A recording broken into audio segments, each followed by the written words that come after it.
I just wanted to ask you something. Yeah. I lost my son, Detective Sergeant Darren Barker, with the COVID thing, Yes.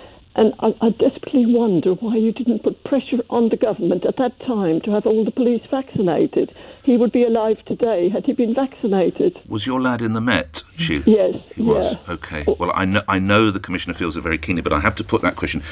Should you have done more? Could you have done more? How much lobbying did you attempt to get your blokes and women to the front of the queue, Commissioner?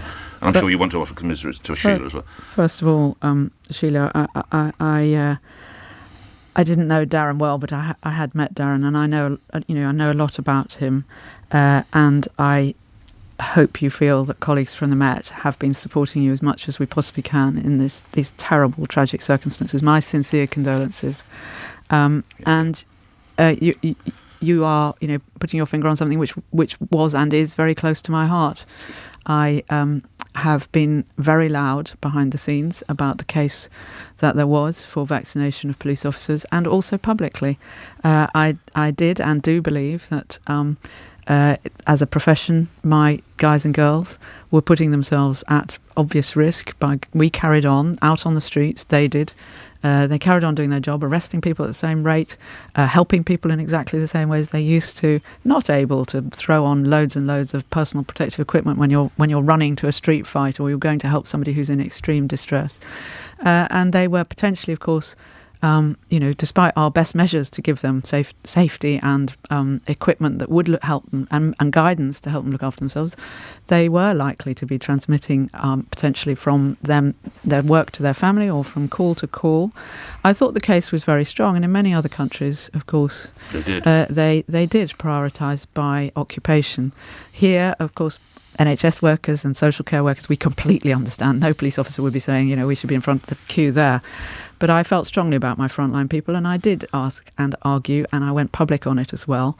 But in the end, there was a view that actually, because the vaccination programme was large, as I understand it, was large and complex, the best way to keep most people safe was, the numbers. Done more? I regret every single one of my people who caught COVID, let alone those who died.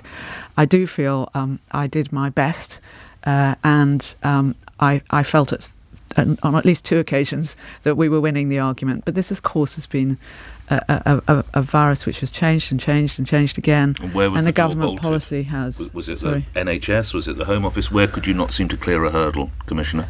Well, this, I think, was during the beginning of the when there might have been a moment was when, if you remember, we went from the first phase to the second phase, and I expected us to be prioritised in the second phase.